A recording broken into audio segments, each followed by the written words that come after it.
damp day on the Emu River at Fern Glade. Plenty of crows about, calling, as they seem to follow me around.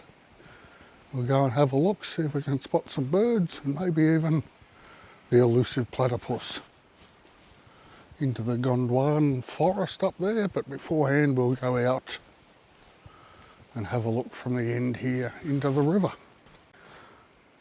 Ideal platypus habitat down there. I guess like everyone else, they're indoors today, like I should be. All right, some air bubbles coming up. Maybe not. You can see the rain falling on the water.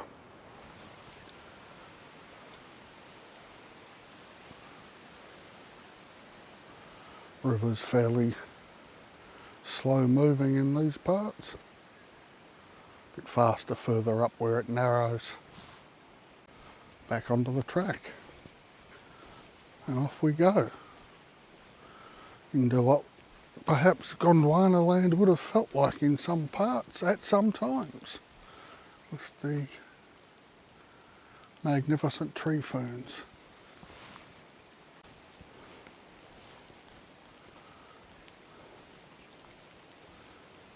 Despite the threat of rain and the fact that it has rained fairly heavily in the last 12 hours, it's really quite pleasant.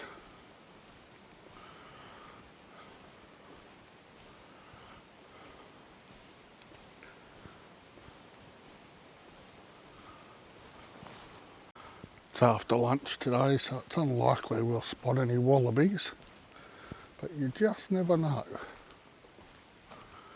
We'll keep our eyes and ears open for them.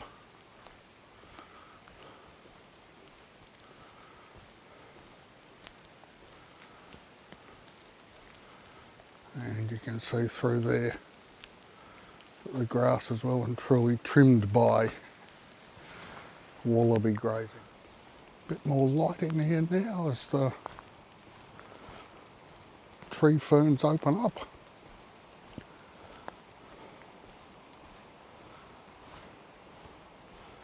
And you can see some of the sand and whatnot that's been moved in past floods. And there's been a bit of rain, but not enough to move stuff. Certainly not to move anything like these great piles of timber.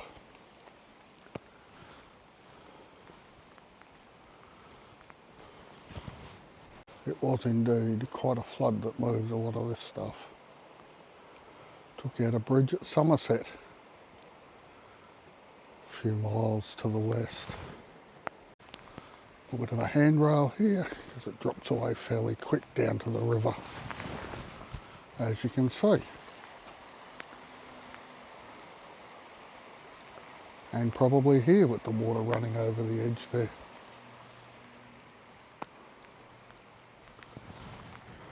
Idea of how a platypus sets up its nest, or burrow I guess.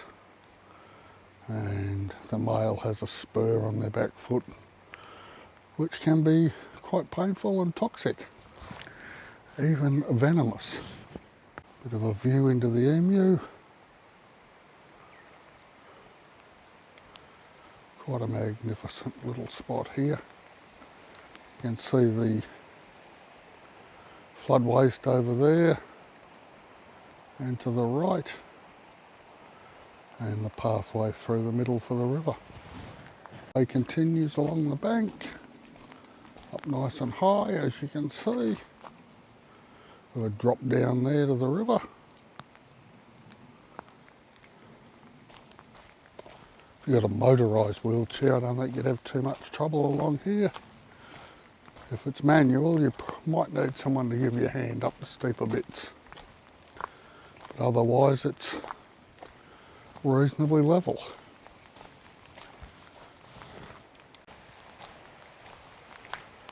A few puddles along here, as you can see. And a little bit of a side track, probably not the word, side channel that the water flows through. The main channel going on the other side there. Rain is getting a little bit heavier, but not unpleasantly so.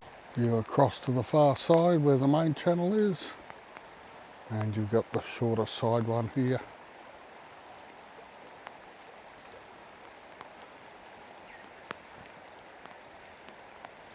And the rain is increasing.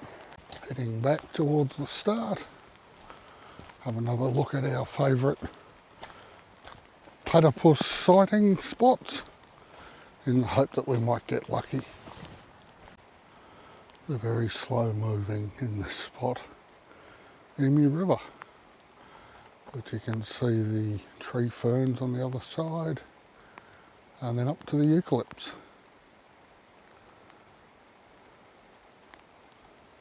Covers quite a degree of botanical history. Fairly sizable old gums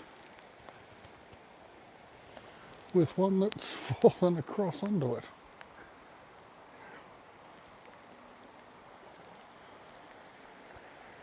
Back to the original. That must be, well, 1.5 to 2 metres wide. She's a big tree. Getting back into the enclosing arms of the tree ferns of Gondwanaland. The merest of light breaking through.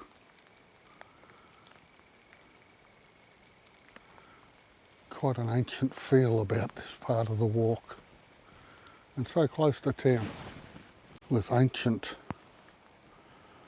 lichen and moss covered fallen timber. Lots of moss and lots of lichen. And then back into the tree ferns. And a final look into the emu at the lookout. Can't see any air bubbles this time. It's probably not the day to spot our friend the platypus. Here anyway. But they will show themselves eventually.